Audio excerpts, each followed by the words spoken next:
Hello everyone, you're welcome to Dazzling Fashion World. Today we want to look at how to take basic body measurements. But before we start our measurements, there are some key things we need to note.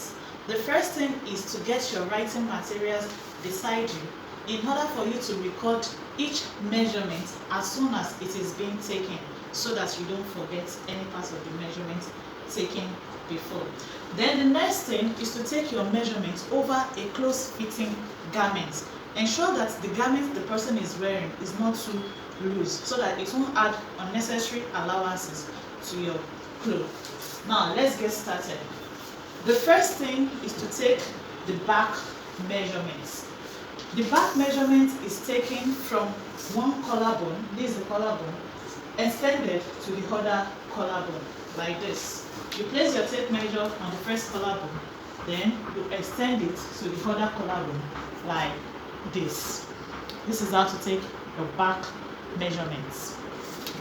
Then the next thing is to take the bust line or the breast line measurement. You place your tape measure on the shoulder, then you extend it to the nipple, so where the nipple is. Then the next thing is to take the bust span measurement. That is measurement from one nipple to the other nipple. You place your tape measure on one nipple and extend it to the other nipple, like this. The next thing is to take the bust circumference. You take a tape measure round the client like this. Ensure that the tape measure go over the two nipples, like this. You can see that my finger, one of my fingers, is inside the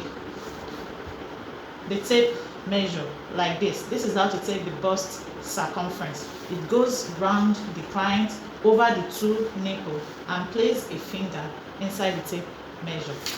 Then the next thing is to take the underbust length. Place your tape measure on the shoulder. Ensure that it passes over the breast and stops at the under breast here, or the end of your bra. This is how to take the underbust length. Then at that point, you take your tape measure round to measure the underbust circumference, like this. You take your underbust circumference like this. Then the next thing is to take the waist length.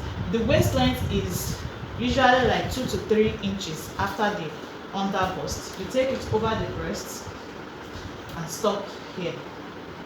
This is the waist length for this mannequin. Then at that point, you take the waist circumference.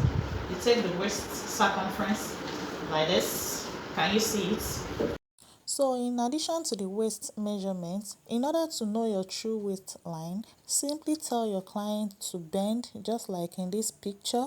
That part that goes inward is where you will take your waist measurement. You can also tie a rope at that point. Then in some styles, I make use of this shoulder to front waist and back waist measurements in order for that particular style to have more fitting on the client. So this is called the front length,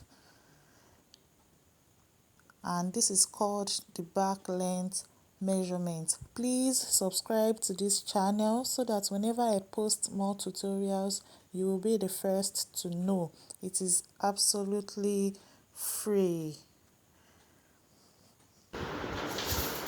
The next is to take the hip length. The hip length is measurement from shoulder to the middle of the buttocks.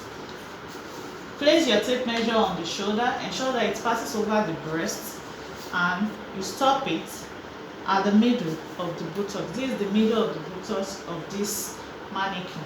So this is the hip length for this mannequin. Then at that point, you take the hip circumference. You take your tape measure around the client at the middle of the buttocks, because that is the most protruding part of the buttocks, the middle part, like this. This is it, the hip circumference. Then you take the half length measurement, that is measurement from shoulder to like 5 to 6 inches above the knee. This is the hip, this is the half length for this mannequin. At this point, you can have different shapes attached to this half length. You can have your flesh shape attached to it, because at this half length, when you attach your flare, it makes it curve out and it makes it to look very nice on you.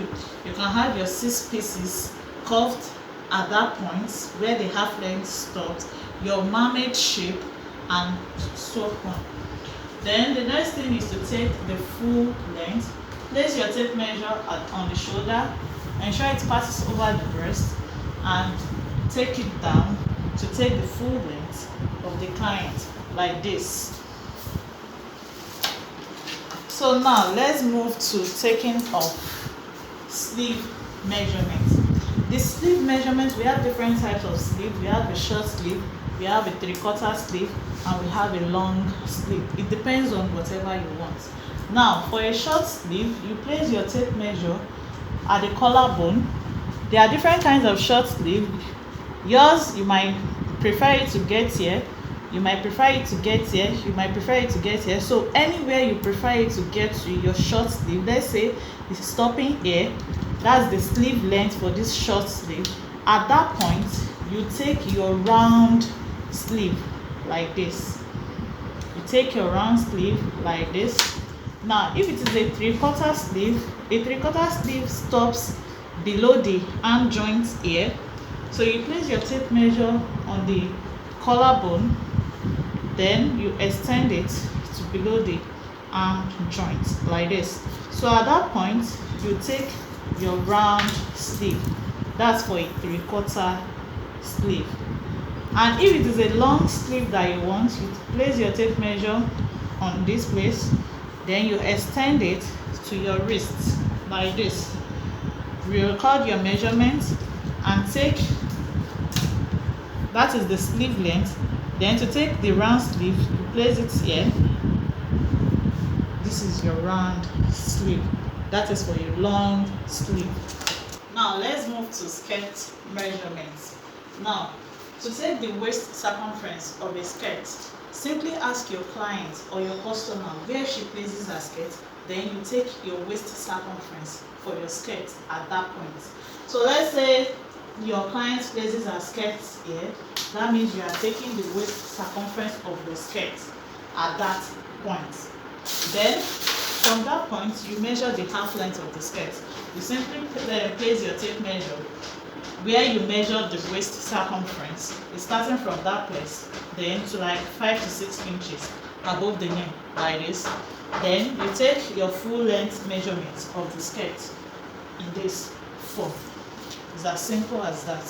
And if you want to take trouser measurements for the waist circumference of your trouser, this is the waist circumference. Then you take the hip circumference. This is the hip circumference. Remember, we usually take the hip circumference at the middle of the buttocks. Then in trouser, there is something we call crotch. This is the crotch. Then we call this place, the distance from this place to this place is the crotch depth. So how do we calculate this crotch depth? I normally use my hip circumference, that is measurement you got from your hip circumference, you divide it by 4. It will simply give you the measurement from this place to this place. Then if you want to measure the thigh circumference, it's not hard. You just place your tape measure around the thigh circumference, as you can see. Then you measure the knee circumference as well. This is how to take measurement from your knee circumference. Then you can measure the ankle circumference, that is where you will put your leg through. That is where you are wearing your trouser through, like this. This is how to measure the ankle. Then you measure your trouser length in this form. Then you can also measure from your waist to the knee. this is it, your waist to knee. At that point, that is where you took the knee circumference, remember. So that is simply the basic measurements. Once you are able to understand how to take all the basic measurements I've taken in this class, then you are good to go to take any other measurements you need in cutting and sewing any other style you want. So thanks for watching.